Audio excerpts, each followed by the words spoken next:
Bismillahirrahmanirrahim. Assalamualaikum warahmatullahi wabarakatuh. Alhamdulillahirabbil alamin wassalatu wassalamu ala asyrofil anbiya'i wal mursalin wa ala alihi wa sahbihi ajma'in, amma ba'd. Hadirin jemaah rahimakumullah. Pada pertemuan hari ini kita masih membicarakan berkenaan dengan bab riba.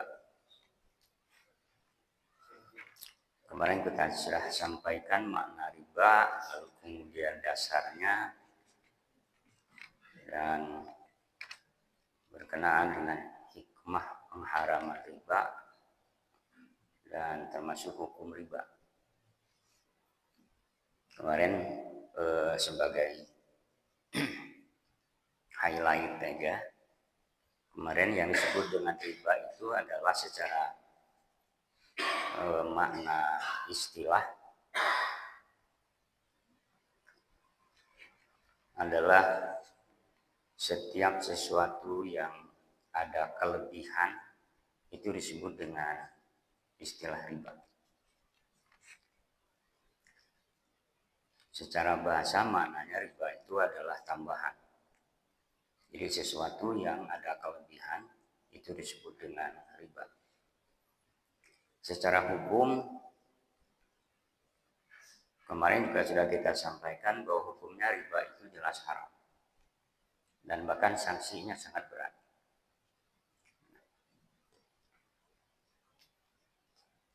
Bahkan itu dianalogikan dosanya orang yang memakan harta riba itu lebih besar dosanya ketimbang menggauli ibunya sendiri. Oke, sekarang kita masuk pada macam-macam riba. Secara fikih bahwa riba itu ada dua macam. Yang pertama disebut dengan riba nasi'ah, yang kedua riba fadl. Apa yang dimaksud dengan riba nasi'ah? Riba nasi'ah yaitu pertambahan bersyarat yang diperoleh orang yang menghutangkan dari orang yang berhutang lantaran penangguhan. Jadi riba nasi'ah itu adalah tambahan dari orang yang memberikan hutang atau yang mempiutangi dengan orang yang berhutang, itu lantaran karena ada penambahan waktu. Jadi pendekatannya adalah sisi waktu. Nah, saya mengutangkan umpama sebut saja 1 juta kepada seseorang, lalu kemudian perjanjiannya 1 bulan. Nah, ketika dia tidak bisa mengembalikan sesuai dengan perjanjian 1 bulan, ada kelebihan waktu dari yang sudah dijanjikan, maka dia harus membayar kelebihan. Dia harus membayar kelebihan. Apapun bentuk tarikan kelebihannya itu, apakah umpama dalam bentuk harian, dalam bentuk mingguan, atau dalam bentuk bulanan. Gitu. Ya, kan ada yang pinjaman yang itu harian, bunga harian, dan kalau umpama dia telat bayar, maka ada tambahan bunga, kan gitu. Jadi berlipat, pada akhirnya menjadi berlipat. Oke. Itu disebut dengan riba nasi'ah. Nah, jenis ini sudah jelas ini diharamkan. Ini yang disebut sebagai dasar makna awal dari riba itu. Jadi ketika ada penambahan waktu, lalu kemudian juga ada penambahan biaya yang harus dibayarkan oleh yang berhutang.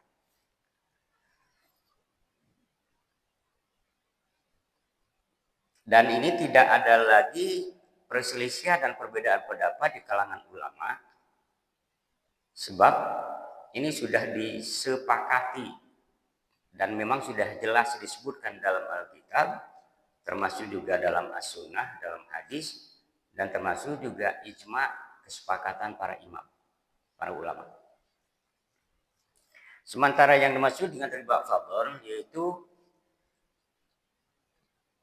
jenis jual beli uang dengan uang atau barang pangan dengan barang pangan dengan tambahan. Jadi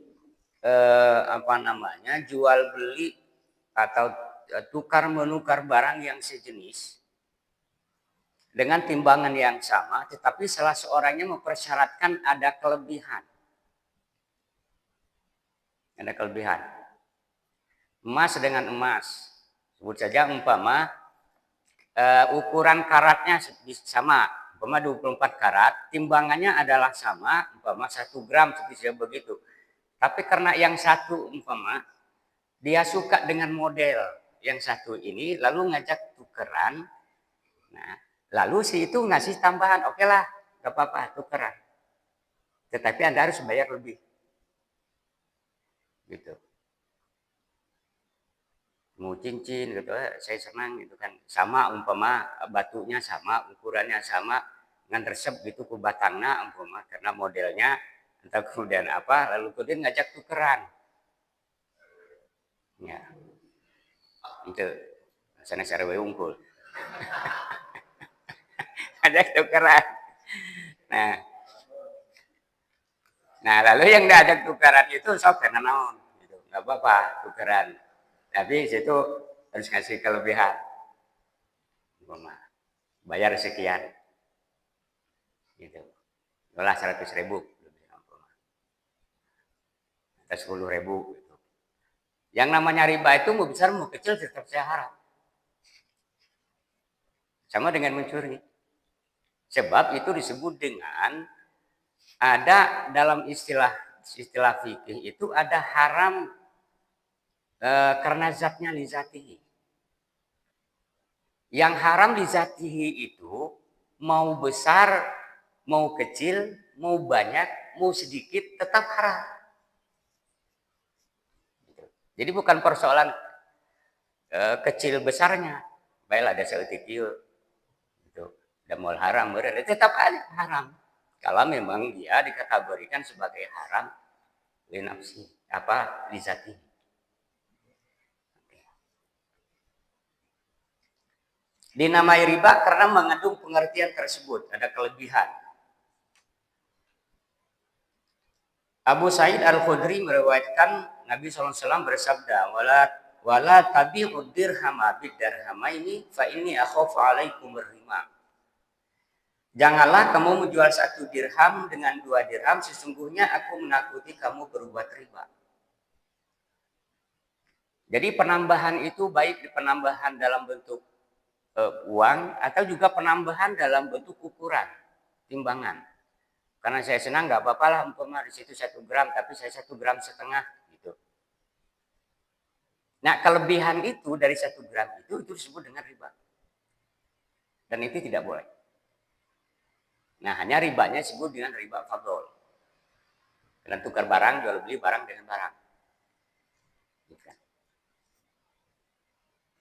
Dengan demikian pelarangan riba fadl karena beliau takut kalau mereka berbuat riba nasiah.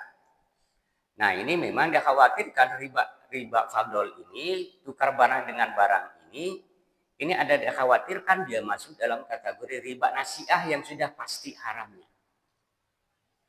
Gitu. Karena tadi ada unsur kelebihan. Sebab secara bahasa riba tadi adalah kelebihan. Setiap yang ada kelebihan itu dalam proses jual beli pinjam meminjam itu disebut dengan istilah riba. Nah, hadis menyebutkan pengharaman untuk 6 jenis barang dalam kaitannya dengan riba. Nah, dalam hadis klasik yaitu emas, perak, gandum, jawawut, kurma dan garam. Nah, jawawutnya ini mah konteks Arab ya. Konteks Arab. Nah, tapi ini kan bisa dianalogikan itu dalam konteks negara masing-masing. Gitu. Kalau soal emas, perak, itu berlaku pada semua negara. Kalau persoalan kurma, gandum, itu kan di konteks Indonesia bukan kurma gandum, itu kan makanan pokoknya bisa jadi beras gitu, dan seterusnya. Lalu garam, kalau garam ya di Indonesia. Hal ini didasarkan pada hadis dari Abu Sa'id Rasulullah SAW bersabda, "Az-zahabu bil-zahabi wal fiddatu bil-fiddati wal burru bil-burri wal milhu bil-milhi masalam bima masal jadam biyad. Faman zada wastazada faqad arba al-akhidhu wal mu'ti sawahun." Emas dengan perak, emas dengan emas, perak dengan perak, gandum dengan gandum, dan garam dengan garam sama-sama dari tangan ke tangan. Siapa yang menambahkan atau meminta ditambahkan, sungguh ia telah berbuat riba. Nah, di sini disebutkan begitu. Baik, itu dari sisi pembagian dan definisi atau pengertian dari masing-masing riba. Yang pertama adalah riba nasi'ah, dan itu kelebihan karena memang ada penangguhan atau kelebihan waktu. Sementara riba wadol itu adalah kelebihan untuk barang yang sejenis. Ilat pengharamannya apa? 6 jenis barang ini secara khusus disebut oleh hadis karena tergolong kebutuhan pokok. Nah, ini yang menjadi ilatnya. Jadi unsur kebutuhan pokoknya. Kebutuhan pokoknya. Nah, sementara kebutuhan pokok pada masing-masing negara dan wilayah itu bisa jadi berbeda, terutama tadi berkenaan dengan makanan pokok. Kalau dalam konteks di Arab itu adalah gandum dan kurma, kalau di Indonesia tinggal dianalogikan apa yang menjadi bahan makanan pokok untuk konteks Indonesia. Jadi tukaran beas dengan beas itu. Tapi harus ada persyaratan, harus ada kelebihan. Emas dan perak merupakan bahan pokok uang untuk mendisiplin standar muamalah dan pertukaran. Dulu itu emas dan perak itu sebagai alat tukar di zaman Rasul itu. Nah, kalau sekarang alat tukaran itu kan uang. Uang. Keduanya sebagai standar harga dalam menentukan harga barang. Oke. Adapun yang lainnya yang 4 itu sebagai semua bahan pangan yang terpokok yang menjadi tiang kehidupan. Nah, kalau yang emas perak itu alat tukar, ya kan? Seperti kita uang, ada termasuk juga masih juga tetap emas digunakan. Sementara yang 4 tadi, yang 4 gandum, jawawut, kurma dan garam. Ya. Nanti mau cari dulu jawawut dan awam untuk Indonesia.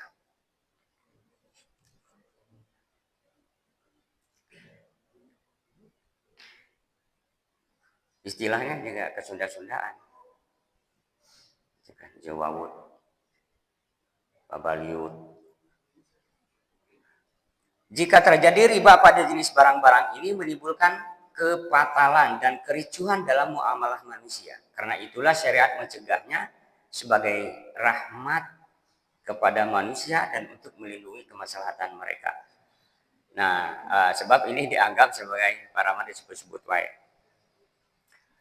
Ini dianggap akan memicu nanti keributan, akan memicu perselisihan dan seterusnya. Nah, oleh karena ini memberikan dampak negatif, maka itu dilarang dalam ajaran agama.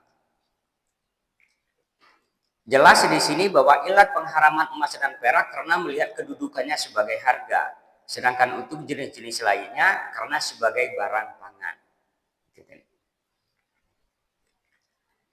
Demikian pula jika terdapat ilat ini pada jenis makanan lain selain garam, kurma dan garam, maka tidak boleh dijual kecuali satu lawan satu dari tangan ke tangan. Nah, jadi tinggal menganalogikan. Jadi, umpama untuk kebutuhan pokok tadi itu, jadi garam, umpama tadi gandum, itu mewakili bahan makanan pokok. Nah, jika ada umpama bahan makanan pokok yang sama fungsinya seperti gandum dan garam, kurma tadi itu juga berlaku sama.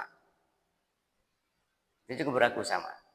Jadi nggak boleh menarik kelebihan untuk barang yang sejenis. Imam Muslim meriwayatkan dari Muammar bin Abdullah dari Nabi SAW bahwasanya ia mencegah menjual barang pangan kecuali satu sama satu. Jadi ukurannya sama, barangnya sama, ukurannya sama. 1 kilo dengan 1 kilo. Semua jenis barang yang kedudukannya sama dengan jenis yang 6 ini dikiaskan kepadanya dan hukumnya sama. Jadi tinggal mengkiaskan. Waqis ala zalik. Nanti tinggal dikiaskan itu dengan gandum, kurma dan garam. Nah, ilatnya gandum, kurma, garam ini adalah makanan pokok. Ilatnya itu. Karenanya nanti bisa dianalogikan, bisa dikiaskan itu dengan barang-barang lain yang itu menjadi kebutuhan pokok atau makanan pokok. Jika pertukaran sesuai dengan barang tersebut di atas dalam jenis dan ilat, maka diharamkan tafadul atau melebihkan, dan diharamkan pula menasiahkan atau menunda pembayarannya. Apabila berlangsung jual beli emas dengan emas atau gandum dengan gandum, ada 2 syarat yang harus dipenuhi agar jual beli hukumnya sah. Nah, kalau ingin sah ada syaratnya. 1, persamaan dalam kuantitas tanpa memperhatikan baik dan jelek.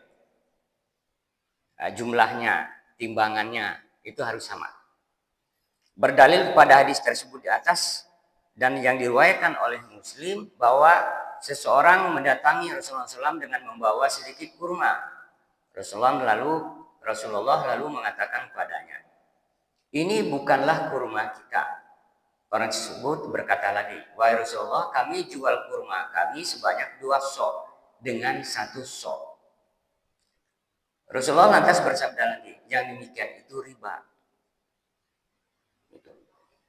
Kembalikanlah, kemudian juallah kurma kita, dan setelah itu belilah untuk kita dari jenis ini." Nah, jadi ini ada kasus yang kemudian dia menyampaikan kepada Rasul bahwa dia telah menjual 2 sok kurma itu dengan 1 sok. Ya, lalu kita hanya jual 1 kilo itu. Nah, kemudian dengan 2 kilo.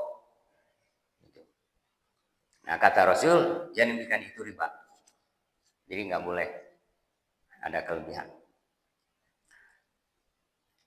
Abu Dawud meriwayatkan dari Fudalah berkata, Nabi didatangi seorang yang membawa kangkung beremas dan imitasi yang beli seharga 9 atau 7 dinar. Lalu Nabi bersabda, "La hatta tumayyiza bainahuma." Tidak sampai kau dapat membedakan antara keduanya. Jadi tidak bisa yang berbeda jenis. Fudalah lebih lanjut mengatakan, kemudian orang tersebut mengembalikannya sampai dapat dibedakan antara keduanya. Dan menurut riwayat Muslim, beliau memberitakan emas yang ada di kalungnya saja yang dicopot. Kemudian bersabda, "Az-zahabu biz-zahabi waznan biwaznin." Emas dengan emas dengan timbangan yang sama. Yang kedua, syarat yang kedua, tidak boleh menangguhkan salah satu barang. Bahkan pertukaran harus dilaksanakan secepat mungkin. Berdalil kepada sabda Rasul, "Iza kana yadan biyadin." Jika dari tangan ke tangan, jadi langsung kontan. Jadi kalau umpama pertukaran barang itu agar dia sah, gitu kan, tidak menimbulkan persoalan, apalagi kemudian umpama masuk pada kategori riba, maka dia harus kontan. Nah, dalam istilah hadis ini disebut dengan yadan biyadin atau yadun biyadin. Tangan dengan tangan artinya tunai, kontan gitu. Ya kita tukaranlah gitu.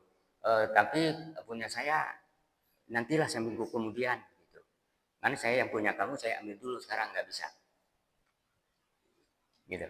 Nggak bisa. Sebab bisa jadi nanti karena ada penangguhan waktu, nanti khawatir si iya yang menangguhkan tadi nanti ada keinginan untuk melakukan kecurangan, kebohongan, penipuan. Atau kemudian umpama barangnya ditukar dulu gitu yang imitasi dengan bentuk model yang sama dan umpama timbangan yang sama tetapi imitasi. Nah, itu sebabnya Rasul harus yadun biyadin. Artinya tunai pada saat itu langsung. Nggak boleh ada penangguhan waktu. Oke. Untuk menghindari terjadinya riba. Jadi syaratnya tadi ada dua. Kalau ingin tukaran itu tidak dikategorikan tukar barang dengan barang, tidak dikategorikan sebagai riba.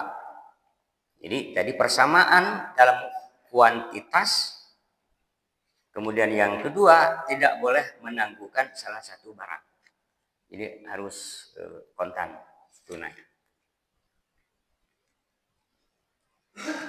Nah, lalu bagaimana dengan kalau ada pertanyaan, boleh nggak jual daging dengan hewan yang masih hidup?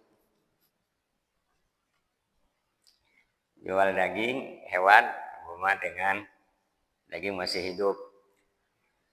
Kayak kambing, satu ekor kambing yang masih hidup, lalu dibeli dengan sekian kilo daging.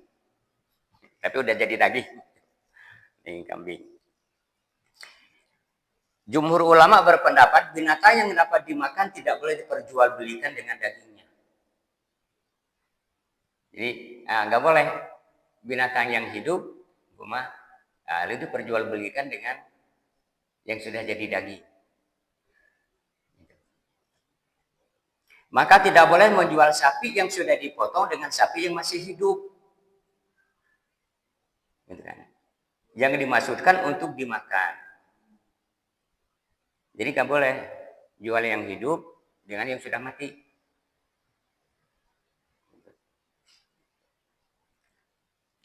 Hal ini didasarkan kepada hadis yang diriwayatkan oleh Sa'id bin Al-Musayyab bahwa Rasulullah SAW bersabda, mencegah menjual binatang dengan daging. Rasulullah melarang menjual binatang dengan daging. Oke. Hadis yang diriwayatkan Imam Malik dalam Al-Muwatta dari Sa'id secara mursal yang mempunyai beberapa saksi.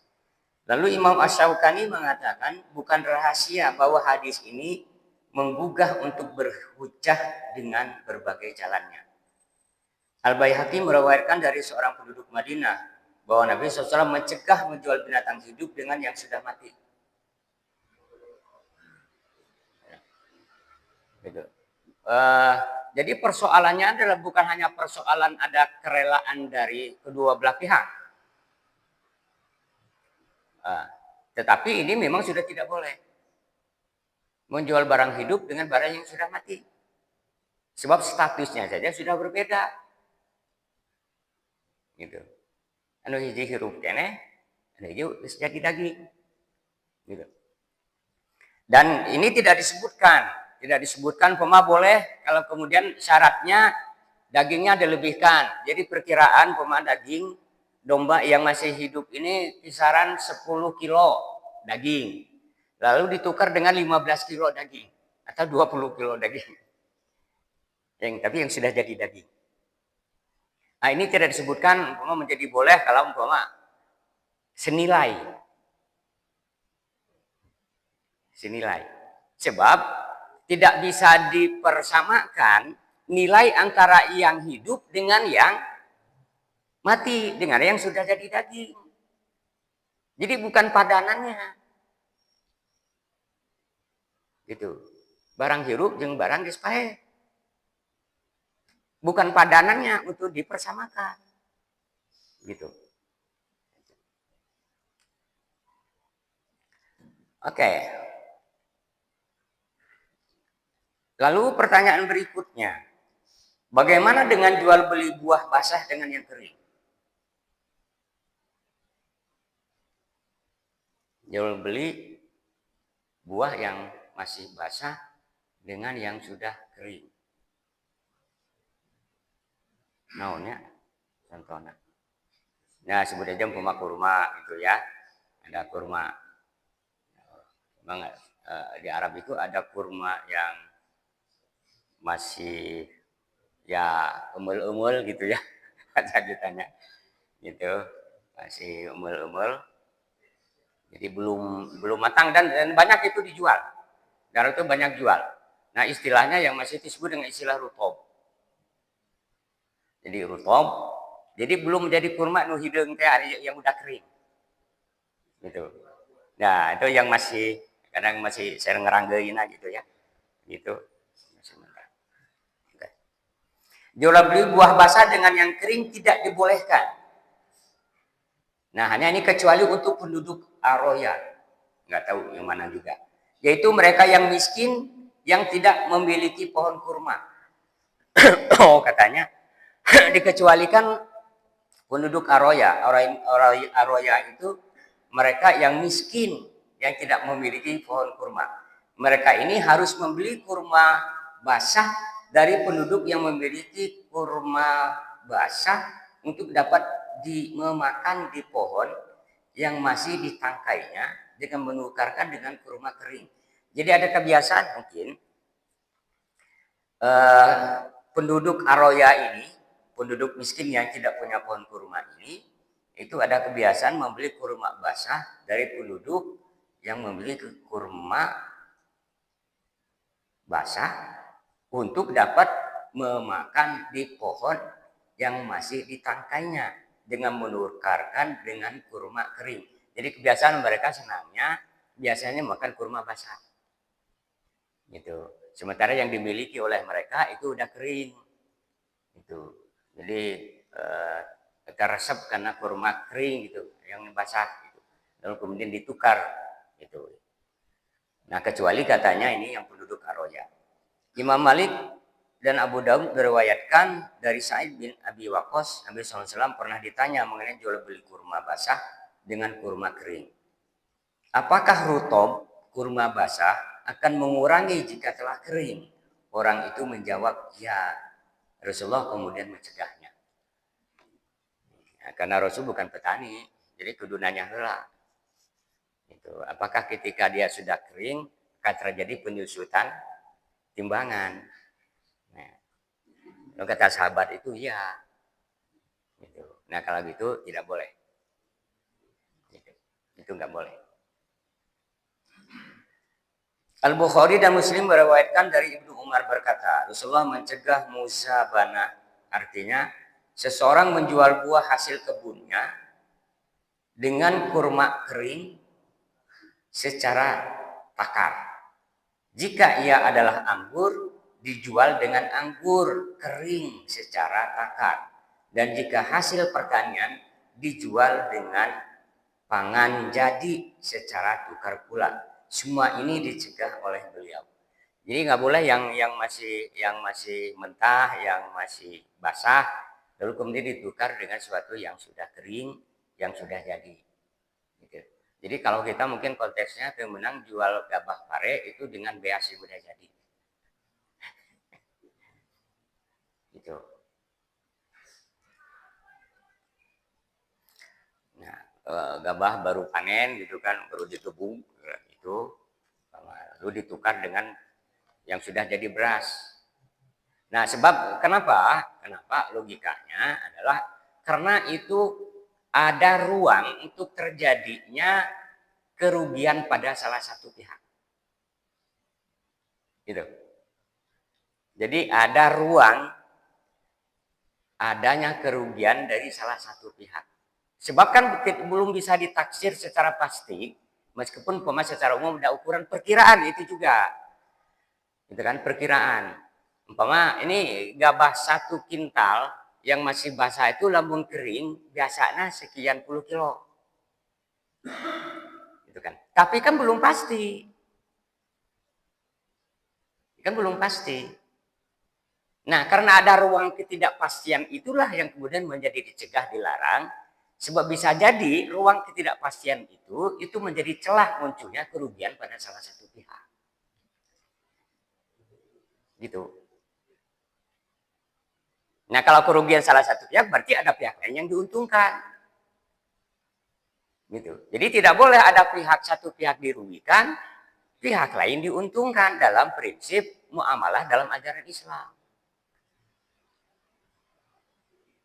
Mungkin dalam konteks sekarang sebutnya dengan istilah win-win solution. Gitu. Jadi dua-duanya untung, tidak ada pihak yang dirugikan.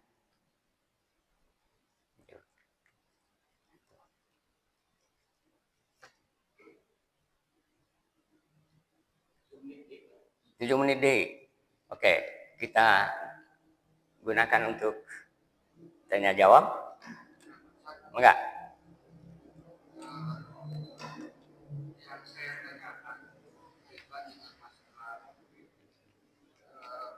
Persyaratannya tadi diantaranya adalah harus makanan pokok, Ya. beras. Nah, sekarang kalau tukar menukar itu tidak dengan barang yang pokok, karena kan bahan makanan pokok bukan, dan itu saling tukar menukar itu boleh tidak atau sah tidak, itu termasuk riba apa tidak? Kalau tidak termasuk barang makanan pokok, itu aja. Terima kasih. Baik. Dalam konteks fikih memang tadi contoh yang dikemukakan adalah berkaitan dengan satu, ada dua kalau kita simpulkan. Yang pertama adalah alat tukar, yang kedua adalah bahan makanan pokok. Bahan makanan pokok itu yang secara pasti itu tidak boleh, umpama dilarang kalau ada unsur kelebihan. Nah, tapi kalau di luar ini mungkin arenanya adalah arena ijtihad. Ya, dua ijtihad. Barang di luar dari alat tukar dan bahan makanan pokok. Nah, kalau ini mungkin kembali kepada dasar ketentuan tentang jual beli. Tentang jual beli, yaitu antarodin minkum. Jadi prinsip jual beli itu adalah ada kerelaan dari kedua pihak. Dari kedua pihak. Antara si A dengan si B, umpama tukar motor. Kayak begitu. Tukar motor. Tapi kedua-duanya sudah memiliki perkiraan taksiran, tidak ada yang merasa dirugikan. Nah, maka kembali kepada aturan awal. Wala taqulu amwalakum bainakum bil batili illa an takuna tijaratan an taradin minkum. Jadi kembalinya kepada kerelaan gitu, dari kedua belah pihak. Gitu. Nah, jangan ada pihak yang dirugikan. Jadi memang harus terbuka, tidak boleh ada sesuatu yang disembunyikan. Gitu kan. Barang naga rusak disebut alus. Gitu. Itu nggak boleh. Nah, jadi kalau barang di luar tadi alat tukar dan kemudian yang kedua selain dari bahan makanan pokok tadi menjadi kembali kepada aturan awal, aturan asal, hukum asal tentang jual beli.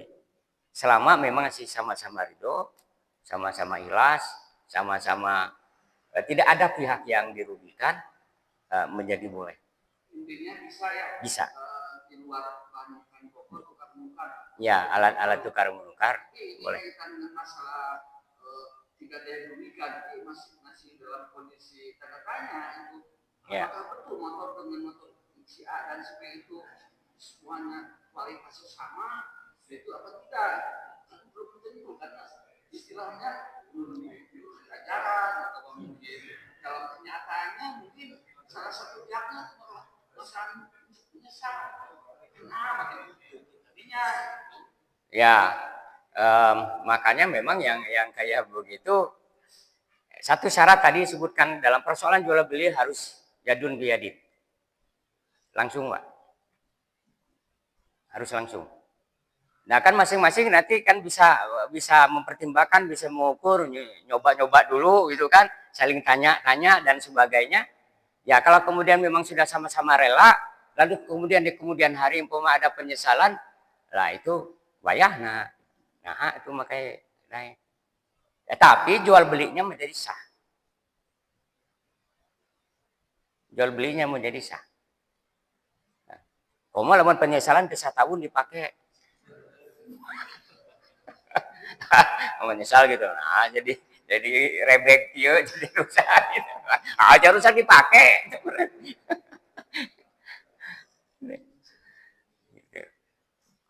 Nah, kalau itu tidak diatur secara pasti, artinya dia tidak masuk dalam kategori riba.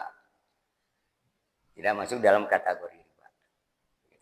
Sebab dia bukan sebagai alat tukar dan dia bukan sebagai makanan pokok.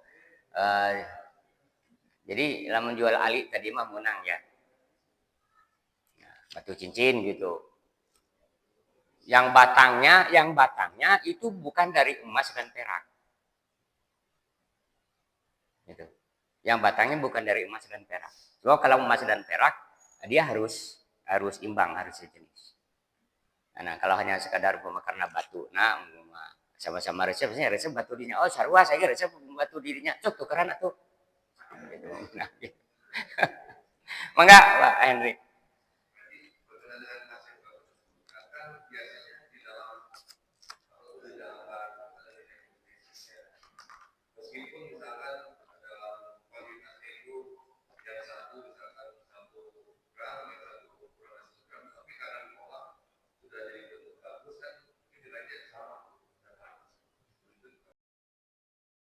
Di sini tidak mempersyaratkan itu. Bahkan jangan istilahnya ada emas yang masih bagus, ada emas yang jelek. Nah, tadi ada tadi. Itu tetap saja tidak boleh ada kelebihannya. Selama memang dia ukurannya sama. Ukurannya sama.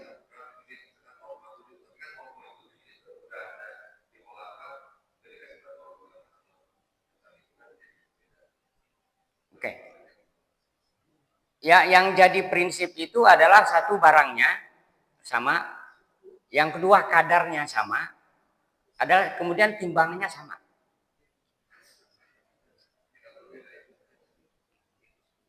Kalau beda barangnya.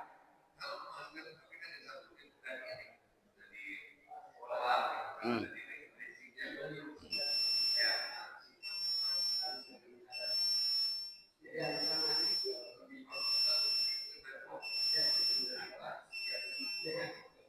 Ya. Ya, itu kalau tukaran dengan barang yang sejenis, bukan jual. Bukan jual. Tentu saja ketika kita umpama jual emas yang sudah dipakai sekian tahun, tentu saja kan ada penyusutan nilai.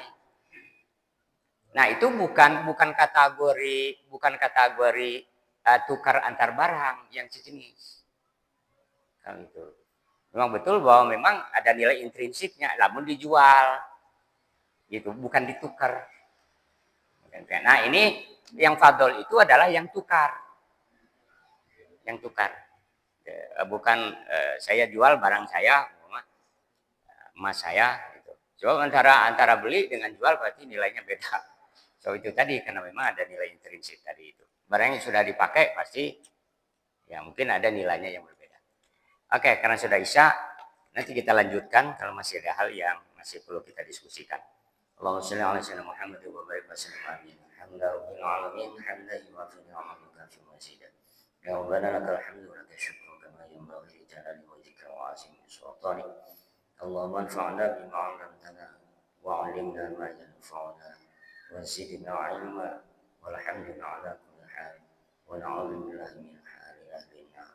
ربنا لا تزغ قلوبنا بعد إذ هديتنا وهب لنا من لدنك رحمة إنك أنت الوهاب.